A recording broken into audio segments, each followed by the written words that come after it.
sebagian orang yang makrifat kepada Allah.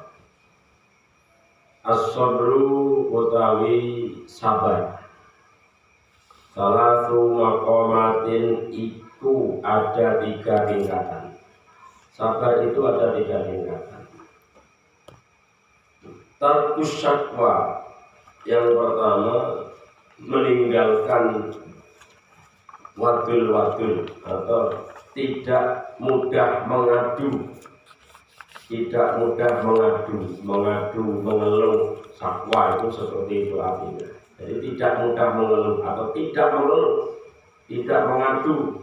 Wahya utawi tarkus syakwa, sabar dengan konteks tidak mengeluh kepada orang lain, diam. Darajatut tabi'ina iku derajate orang-orang yang mengikuti semuanya. Derajatnya tabi'in. Waridho dan ridho bil makduri terhadap sesuatu yang ditakdirkan. Tingkatan kedua, sabarnya dalam artian dia dengan adanya musibah, kekurangan, penderitaan dan lain sebagainya, dia ridho saya ya Allah dengan apa yang Engkau takdirkan. Wa iya utawi ridho bil makdur, darajatuz zahidina iku tingkatannya orang yang zuhud. Orang yang zuhud itu pernah saya bahas. Zuhud itu adalah mengambil fasilitas duniawi secukupnya saja, tidak berlebih-lebihan. Ini zuhud. Wal mahabbatu lil ibtilai, tingkatan yang paling tinggi. Wal mahabbatu dan cinta, senang lil ibtilai terhadap ujian, cobaan, musibah. Dikai ujian senang, dikasih musibah malah senang. Ini derajatnya luar biasa. Wahia utawi mahabbah lil ibtila darajatus siddiqina, iku derajatnya orang-orang yang benar-benar semuanya. Orang yang siddiqin itu orang yang apa ya? Orang yang sangat berperilaku benar, sangat berperilaku jujur. Itu derajatnya siddiqin. Orang yang bisa ketika mendapatkan musibah kok senang. Alhamdulillah orang di kebun karet, orang kangelan beres. Ini luar biasa. Alhamdulillah orang di kebun sawit, orang kangelan berdos. Tapi ini jangan di mulut saja, gaya ini ngomong tapi hatinya menderita. Ini kacau. Alhamdulillah orang di duit, orang kangelan mikir artu apa.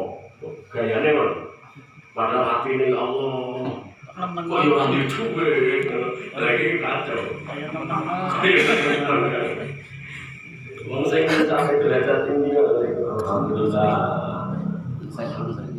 Orang di motor, orang kangelan pakai bensin cukup di hotel. Tapi yang menikmati teman dengan modelnya nggak masalah. Tapi kalau gayanya alhamdulillah orang di motor, orang kangelan pakai bensin, modelnya tetap, tapi kalau apa nelamuson itu sholat hati itu derajatnya sedikit itu misah kayaknya mawon misalnya alhamdulillah di mobil karena pakai minyak misalnya tapi hatinya jengkel minta ampun. Bismillahirrahmanirrahim itu belum derajatnya sedikit, jadi tidak tingkatan.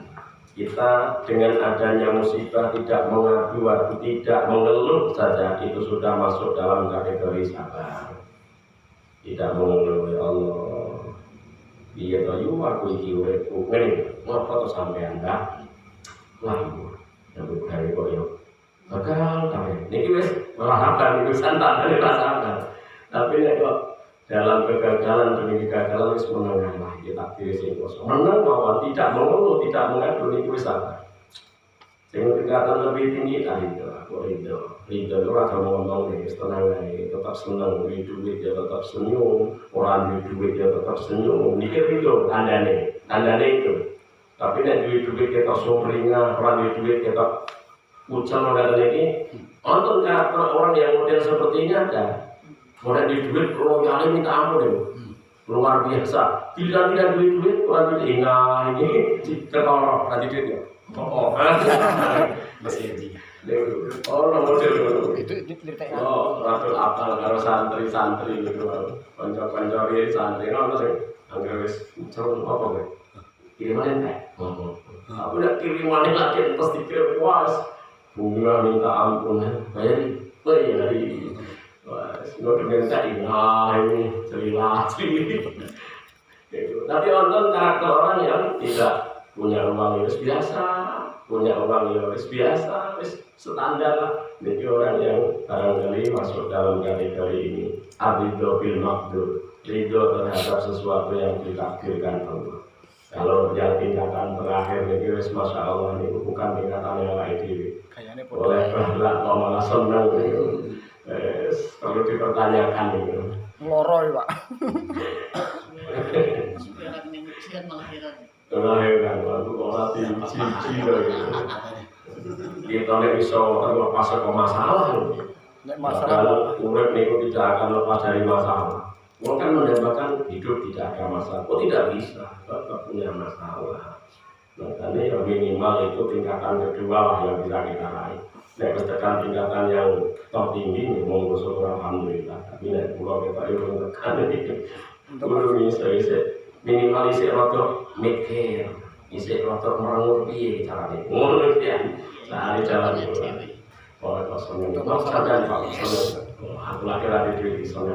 Jadi orang kangelan mikir tuh popo, wes karena ini. Jadi kita mikir di popo, lagi ngopo? Lagi bergemini bojo, yes. Bergemini bojo itu jarang. Biasanya kegowo nang tempat kerja, anak gue yang melati promosi, konjone melati sini sih. Ngopo kira saat boleh bertukaran sama rumah. Iku Pak Eri. Bismillahirrahmanirrahim. Bismillahirrahmanirrahim. Fafil hadisi mongko tetap ing dalam hadis. Maka terdapat dalam hadis, tercantum dalam hadis apa? Ubudillaha ala ridho fa illam tastati fa fis sabri ala ma taqrahu khairun katsirun. Ubud itu fi'il amr. Ubud beribadahlah kamu Allah kepada Allah ala ridho atas dasar ridho. Kita beribadah kepada Allah atas dasar ridho. Kita sholat, kita ridho. Kita sedekah dalam rangka ridho. Ridho itu terima, hati kita nyaman, itu ridho. Kita beribadah atas dasar kenyamanan. Fa'ilam tastati, maka jika kamu tidak mampu beribadah dalam kondisi nyaman, tenang, ridho, fafis sabri, maka beradalah dalam kesabaran.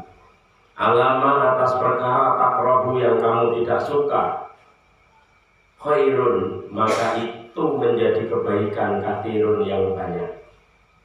Jadi pertama, sembahlah Allah, ibadahlah kepada Allah atas dasar ridho, tentram, tenang, nyaman. Kita sholat dalam rangka nyaman. Tapi kalau tidak bisa, ya mau tindakan kedua. Kita sholat itu ya ngempet. Karena sholat itu wajiban, maka ya kudu sabar. Sebenarnya aku nggak seneng 5 waktu kon sholat, tapi sebenarnya karena kewajiban. Nah sabar itu ngempet. Tetap dilakukan meskipun itu sebenarnya masih berat kita lakukan, tetap berusaha kita lakukan dengan semestinya. Maka khairun katsirun, di situ terdapat kebaikan yang banyak. Jadi Allah itu Maha Pemurah. Allah itu Maha Penyayang. Ibadah dalam kondisi terpaksa mau isi Allah kebaikan yang banyak. Apa mereka iso ibadah dalam kondisi ridho, tanpa paksaan, tanpa ancaman masuk neraka, tanpa janji dimasukkan ke surga. Kok kita bisa ibadah mau dengan tenang, dengan nyaman, itu luar biasa. Tapi kalau tidak bisa mencapai itu, ya minimal nggak sholat aku dan dimasukkan Allah ke dalam surga oleh rahmat Allah. Saya sholat, ya sudah diselamatkan dari bala bencana di dunia, neraka di akhirat nanti. Itu Itu kelas kita mungkin sampai di situ. Jadi masih termasuk kelompok ikhlas. Ketika ikhlas yang paling rendah itu kita beribadah mengharapkan kemanfaatan faedah di dunia. Itu golongan ikhlas. Golongan ikhlas yang kedua lebih tinggi, kita melakukan ibadah, melakukan kebaikan, itu mengharapkan balasan Allah, manfaat di akhirat. Tingkatan tertinggi ikhlas, ibadah, melakukan kebaikan, itu tidak mengharapkan sesuatu balasan kebaikan di dunia maupun di akhirat. Satu contoh, kita sholat duha misalnya. Sholat duha, apa kok sholat duha? Aku ingin rezeki saya diberikan keluasan oleh Allah. Ini sholat, tapi ingin mendapatkan faedah manfaat di dunia, yaitu luasnya rezeki. Masuk ikhlas enggak? Ya, tapi tingkatannya rendah. Kemudian sodako, apa sodako? Ketika kita sodako, maka akan rezeki yang lainnya akan diberikan keberkahan oleh Allah Subhanahu Wa Taala. Jadi sodako yang kita tujuannya duniawi. Ikhlas masuk ikhlas, tapi kelompok rendah. Kemudian kita ibadah, kita melakukan kebaikan. Tingkatan yang kedua, kita ingin mendapatkan balasan Allah di akhirat. Seperti kita sholat ingin diselamatkan dari neraka, kita sholat ingin dimasukkan ke dalam surga. Ini masih tergolong ikhlas. Ya agak naik grade-nya karena tujuannya sudah akhirat. Kemudian tingkatan yang paling tinggi ya, seperti tadi di awal ada kaitannya korelasinya dengan yang saya terangkan setelah ini tadi. Kita beribadah itu semata-mata harus mensyukuri nikmat Allah, diparingi umur, diparingi sehat. Wes, perkara neraka, perkara surga itu enggak saya pikirkan. Yang penting Allah ridho. Kok Allah ridho saya masuk neraka? Ya sudah, Allah ridho dari situ. Ini tingkatan yang ikhlas seperti ini. Kok sholat Allah ingin dimasukkan dalam surga? Orang sholat kewajiban hamba kepada Tuhan. Perkara surga neraka itu tidak jadi target saya. Ini misalkan ikhlas yang paling tinggi. Artinya bisa dikiaskan juga dengan urusan seperti ini bahwa kita ibadah, kalau bisa kita itu beribadah atas dasar ridho, atas dasar kenyamanan. Kalau saya nyaman dengan ibadah ini, sholat kita nyaman dengan sholat kita sholat kalau kita nyaman dengan sholat kita. Kalau tidak, ya meskipun terpaksa sholat kita jalankan, tapi diiringi dengan kesabaran. Inilah bentuk kalian dari orang Islam dan sholat ya sholat. Dewi rezeki jadi konsol kau abad minta ampun, tapi di dalam rezeki yang Allah berikan ada hak orang lain, ada hak agama di situ, ada hak sabilillah di situ. Maka saya terpaksa saya infakkan. Ini apa kok? Sodako krono waktu kepeksa. Mending daripada orang sodako, yo orang kepeksa. Orang manfaatnya belas. Mau kayak orang sodako, aku mending orang sodako daripada sodako terpaksa.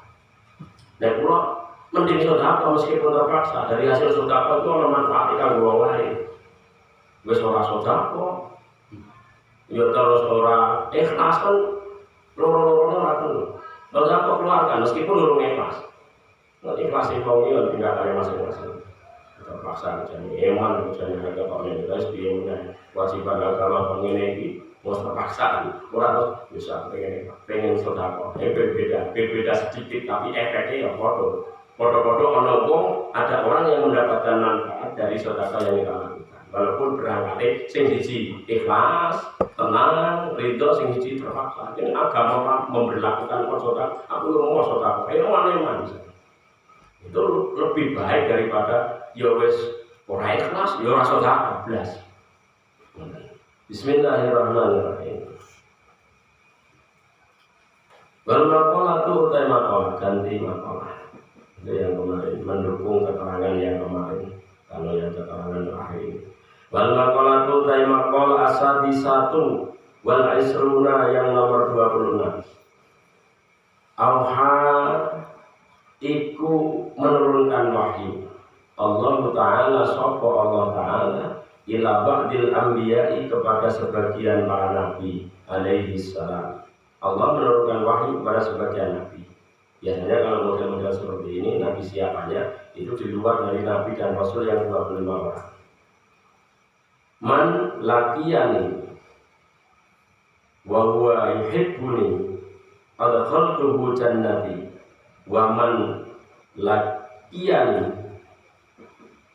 wa huwa yakhafuni ajnabtuhu nari wa man laqiyani bil mauti wa huwa yastahyi minni ansaitul hafadata dunubahu. Pertama, man utawi barang siapa laqiyani lako yulaki yang lako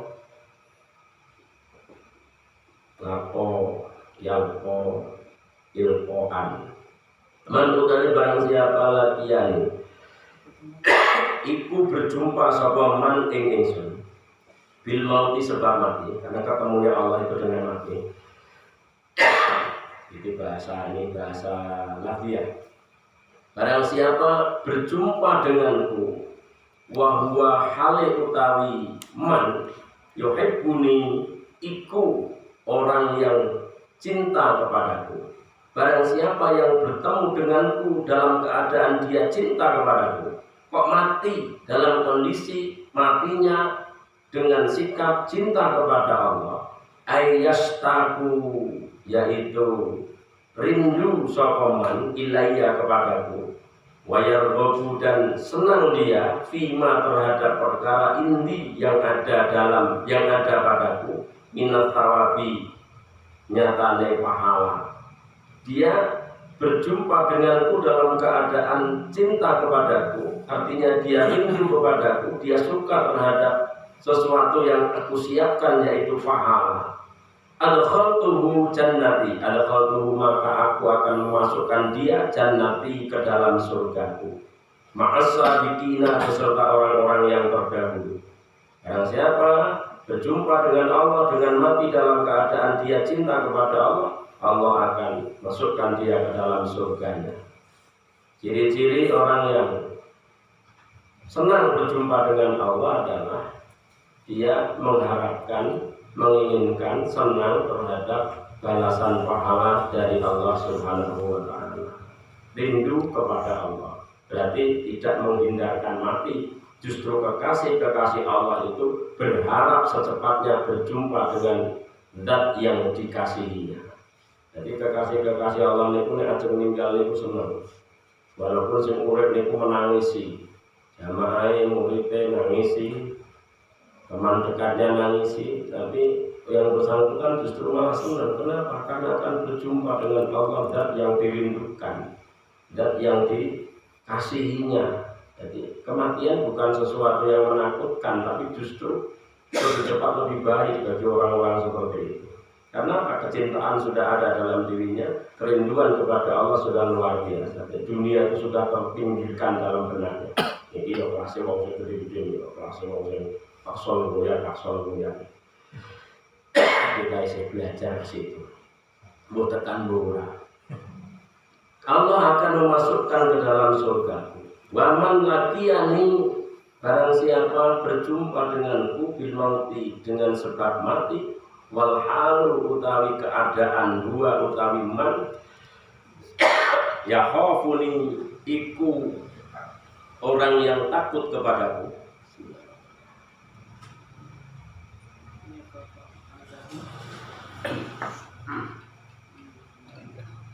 Barang siapa yang berjumpa denganku dalam keadaan dia takut kepadaku, ayakhafu, yakni dia takut adabi terhadap siksaku, ajnabtuhu, maka aku menjauhkan dia nari terhadap nerakaku. Barang siapa yang berjumpa denganku dalam keadaan takut terhadap siksaku, maka dia akan aku masukkan, aku jauhkan, maka dia akan aku jauhkan dari nerakaku. Jadi misalnya Allah meninggal dunia dalam keadaan takut kepada Allah, ya Allah, aku takut ya Allah, kalau setelah mati saya engkau masukkan ke dalam nerakanya. Maka kondisi seperti itu justru Allah akan menjauhkan dia dari nerakanya. Waman utawi barang siapa yang ketiga, laqiyani iku berjumpa sokoman kepadaku bil mauti dengan mati, wa huwa halu taiman yastahyi iku merasa malu sokoman mini kepadaku. dia datang kepadaku, mati dalam keadaan izin aku ketemu Allah. Biantung qobado, kelawan yento dicabut nafsuhu apa nyawanya wong. Min syai'in karena sesuatu, khaufan karena takut min iqabillahi ta'ala, dari siksanya Allah Ta'ala lalu kepadanya, bihi terhadap syai'. Angsa itu maka aku menjadikan lupa al-hafadhata ing malaikat hafadh. Maksudnya orang itu malu kepada Allah jika dia dicabut nyawanya dan dia masih ingat perilaku-perilaku sesuatu yang kurang, yang buruk, barangkali mengandung maksiat, dia malu. Jangan sampai kemudian gara-gara perkara itu yang dulu saya lakukan Allah memberikan siksa kepadaku. Izin aku ketemu Allah. Maka Allah akan menjadikan lupa malaikat hafadh. Siapa mereka malaikat hafadh? Ayil malaikata, yakni para malaikat. Alladzina, mereka semuanya, katabu yang menulis, mencatat sapa malaikat akmalahu ing piro-piro perbuatannya wong. Jadi perbuatan buruk yang selalu diingat kemudian menjadikan kita malu, takut untuk berjumpa dengan Allah membawa kesalahan itu, maka Allah akan jadikan lupa malaikat hafadh. Yang ditulis malaikat hafadh itu lupa untuk menyampaikannya. Jadi intinya terhapus. Angsa itu aku menjadikan lupa al-hafadh ta'ing malaikat hafadh dulu baru ing piro-piro dosanya man. Dosa-dosanya orang tersebut catatannya dijadikan lupa mereka, para malaikat hafadh. Fadlan karena menjadi karunia minallahi ta'ala, dari Allah Ta'ala alaihi terhadap dirinya. Jadi kita meninggal dunia dalam kategori mana nih nanti?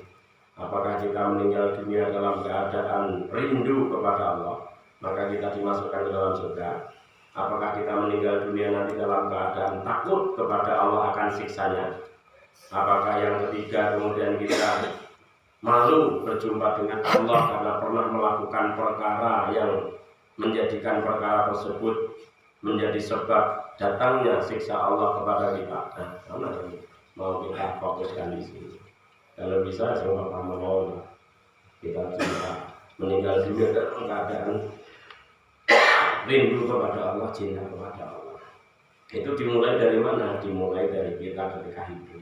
Hidup kita itu orientasinya kemana? Ketika Allah panggil kita untuk beribadah, apakah kita cepat-cepat memenuhi panggilan Allah? Jangan kita hanya mengatakan saya cinta kepada Allah, saya rindu sama Allah, tapi begitu azan berkumandang santai-santai saja, padahal tidak ada halangan syar'i terhadap dirinya.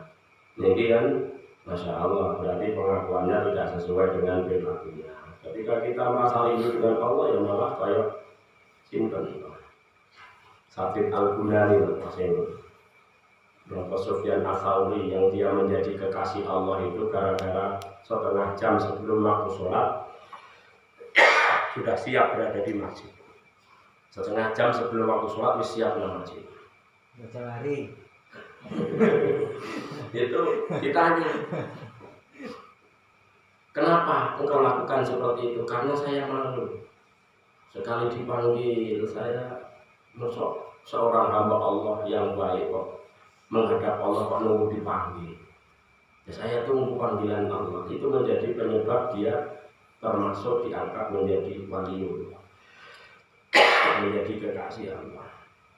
Celok bendino aturannya jam semene itu buka toko. Misalnya kita punya karyawan, jam 8 buka toko. Nah, sementara karyawan kita itu disiplin. Setiap jam 8 tip kurang setengah menit sudah siap buka. Tentu majikannya senang apa enggak?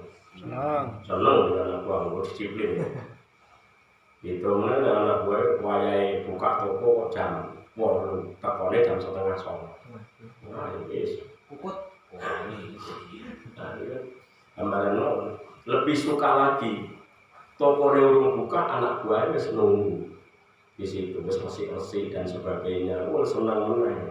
Ini gambaran manusia dengan manusia. Meskipun Allah itu mukhalafatul hadis, tapi ini dalam konteks pemikiran sebagai manusia Saya malu kalau saya datang kepada Allah kok nunggu dipanggil. Dalam konteks santri ya, sebelum adzan ya iso ki wis siap, wis wudu, ngopo-ngopo sing penting wis wudu. Itu setengah saking termasuk dari persiapan kita menunggu panggilan Allah. Ora kok butuh setengah jam satu wis ndedang. Giliran adzan malah tunggu. Iku kacau. Dari nunggu adzan, giliran adzan kurang gara-gara kesuwen iki ora selesai masalah. Bismillahirrahmanirrahim. Wal maqalatu utawi maqalah as-sabi'atu wal isruna yang nomor 27 an Abdullah bin Mas'udin diriwayatkan dari Abdullah bin Mas'ud radhiyallahu anhu. Addi ma iftaradallahu 'alaika bitamami takun a'badan nas. Addi lakukanlah ma perkara iftarado yang telah mewajibkan, yang telah memfardukan Allahu sapa Allah alaika kepadamu bitamami dengan sempurna. Lakukan apa yang diwajibkan Allah atas dirimu, takun maka kamu akan menjadi a'badan nasi, orang yang paling ibadah di antara manusia yang lain. Cukup ngoten niku wis luar biasa. Lakukan apa yang Allah wajibkan untukmu, maka kamu menjadi orang yang paling beribadah di antara manusia. Aitasir tegese kamu menjadi aksarun nasi, iku orang yang paling banyak di antara manusia apane ibadahnya. Dengan kamu laksanakan apa yang diwajibkan Allah kepadamu, kamu sudah termasuk orang yang paling banyak ibadahnya di antara manusia. Jadi target ini yang fardu istiqomah kita laksanakan. Rasa gayane takon-takon sing ibadah sunah-sunah yang lain tapi fardunya kerekeran. Jadi makai maghrur terbujuk. Wajtanib. Jadi kalau gambarannya sholat duha misalnya, contoh mudahnya sholat duha itu masyhur bahwa sapa sing pengen jembar rezekine, luas rezekinya, rutinkan sholat duha. Akhirnya orang berpikir, wah, yang benar fokus sholat duha wae. Padahal sunnah dengan fardu itu manfaatnya jauh tidak bisa dibandingkan sama sekali. Yang sunnah juga monggo dilaksanakan tambahan. Tapi hakikatnya pengen rezekinya melimpah, jembar, sholat 5 waktunya dipenuhi dengan semestinya, itu pun sudah sarana menuju ke situ. Tapi karena kemudian tidak masyhur, nah sholat ini ngurus jebine luas dan sebagainya, ya sholat 5 waktu seolah-olah biasa saja. Padahal luar biasa. Kita mampu sholat maghrib, sholat isya, barusan dan seterusnya, itu luar biasa. Jangan menganggap kemudian sholat sunnah yang masyhur disampaikan oleh para guru, para ustadz lantas menjadikan kita terbujuk, lantas menganggap sholat fardu itu biasa saja, sholat sunnah itu luar biasa, itu luar. Sama dengan orang yang ada yang mengamalkan manakib misalnya, manakib Syekh Abdul Qadir Jilani. Itu faedahnya oleh pengen laris dagangannya laris, pengen apa hajatnya terkabul. Nah, saya khawatirnya dengan membaca yang lain seperti itu lantas menyepelekan Al-Quran. Berarti membaca Quran ini manfaatnya tidak maksimal, lebih baik membaca ini. Nah, pernah saya sampaikan kepada sebagian pada jamaah yang kebetulan pada waktu itu menanyakan tentang hal itu. Saya katakan begini, di antara semua bacaan, Al-Quran lah bacaan yang paling penting dan paling tinggi derajatnya di sisi Allah. Kemudian setelah Al-Quran, manakibnya siapa? Manakibnya para nabi, manakibnya Nabi Muhammad, sejarah hidupnya Nabi Muhammad, sholawat untuk Nabi Muhammad, itu tingkatannya di bawah Al-Quran. Nah, di bawahnya lagi manakib sejarah hidupnya para aulia illah. Jadi tingkatannya seperti itu. Silakan, saya tidak mengatakan ojo-ojo manakib, ojo-ojo berjanji. Yo tetap diwaca, ning ojo lali, jangan lupa Qur'annya juga dibaca. Ini menjadi penting, jangan sampai kemudian maghrur. Dimoco menangke istiqomah, terus tidak ketinggalan di kodok, tapi ketika Quran dilupakan begitu saja. Ini menjadi ironis. Maka saya tidak mengatakan bahwa yang mengamalkan manakib sah tidak salah. Ada baiknya juga. Di situ ada nasihat-nasihat tertentu, tafaulan, mengambil iktibar dari sejarah hidup mereka orang-orang yang dekat dengan Allah, sehingga kita bisa mentawadani mereka, bagus. Tapi tidak lantas kemudian terbujuk terhadap sesuatu yang melampaui kapasitasnya. Kita sholat fardu pun seperti itu. Jangan anggap sholat fardu 5 waktu itu biasa saja. Lantas duha istimewa, tahajud istimewa, hajat istimewa. Ini maghrur namanya. Monggo yang rajin duha laksanakan. Sholat tahajud jangan ditinggalkan kalau memang bisa. Tapi jangan lantas menganggap derajat sholat-sholat tersebut keistimewaannya melebihi dari ibadah-ibadah yang fardu. Ini dikuatkan dengan keterangan ini. Laksanakan apa yang diwajibkan Allah kepadamu. Kamu sudah termasuk orang yang paling beribadah di antara manusia yang lain. Kemudian berikutnya, wajtanib maharimallahi takun azhadan nas. Wajtanib lan jauhilah dan jauhilah maharimallahi ing beberapa perkara yang diharamkan Allah. Takun maka kamu akan berada, takun kamu akan menjadi azhadan nasi, itu orang yang paling zuhud di antara manusia. Kita menjauhi perkara yang diharamkan Allah, maka kita termasuk orang yang paling zuhud di antara manusia. Ini haram kita hindari, ini haram kita hindari, batas-batas haram kita hindari. Masuk kita dalam golongan orang yang zuhud di antara manusia. Sepele kita, gampang berarti jadi orang zuhud, gampang. Nek ngomong gampang, prakteknya senengnya. Jadi paling beribadah manusia di sini sederhana. Yang penting melakukan kewajiban, kita yang paling masuk dalam kelompok orang yang paling banyak ibadahnya. Kok kita masuk dalam kelompok orang yang menjauhi larangan-larangan Allah, kita sudah termasuk dalam golongan orang yang zuhud. Aitasir tegese yakni kamu menjadi akbar nasi, pembesar di antara manusia, bugdon, apane bugdon, kebenciannya lid dunya maring duniawi, wa iktirodon, dan berpalingnya anha dari dunia.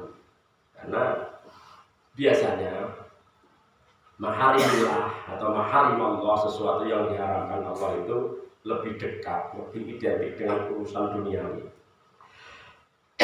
Maka ketika kita bisa menghindarkan diri kita dari urusan yang diharamkan Allah, kita termasuk orang yang bisa dikatakan termasuk kelompok orang yang benci terhadap dunia. Benci meskipun tidak menghindari. Artinya dunia itu tidak masuk ke dalam hati, cukup di mata saja. Misalnya kita punya rumah megah, rumah mewah, jati wapi dan sebagainya, itu cukup di mata saja, di hati. Tidak kita masukkan rumah kita ke dalam hati kita. Jadi biasa saja. Kita punya mobil mewah misalnya, ya cukup di mata saja. Nah, hati ya wis biasa. Artinya dengan fasilitas-fasilitas yang diberikan Allah tersebut tidak menjadikan kita lupa diri dan lupa daratan, lantas melupakan zat yang memberikan semuanya itu. Wardo bima qasamallahu laka takun abdan nas. Wardo, dan hendaklah kamu ridho bima terhadap perkara qasama yang telah memberikan, membagikan Allah sapa Allah laka kepadamu minar rizki, yaitu rizki. Takun maka kamu menjadi orang abdan nasi, paling kayanya manusia. Kalau kamu ridho terhadap apa yang Allah berikan kepadamu, wis dadi wong sugih. Sudah menjadi paling kayanya manusia. Syaratnya ridho, duit sidik ridho, sugih sampean. Di rumah enggak begitu apik ridho, wis sugih sampean. Paling kayanya di antara manusia. Intinya kita merasa tenang terhadap Allah yang yang diberlakukan Allah kepada kita, baik urusan rezeki, yes, ridho, maka kita sudah menjadi kelompok orang yang paling kaya di antara manusia. Aitasir tegese kamu menjadi aksara nasi, itu orang yang paling banyak di antara manusia apane mawan harta. Jadi harta ketenangan dalam hati itu tidak ternilai harganya. Nuhun kandhanaken wallahu a'lam bishawab al-Fatihah. A'udzu billahi minasyaitonir rajim. Bismillahirrahmanirrahim. Alhamdulillahirabbil alamin arrahmanir rahim maliki yaumiddin. Iyyaka na'budu wa iyyaka nasta'in ihdinas siratal mustaqim. Shiratal ladzina an'amta 'alaihim ghairil maghdubi 'alaihim waladdallin.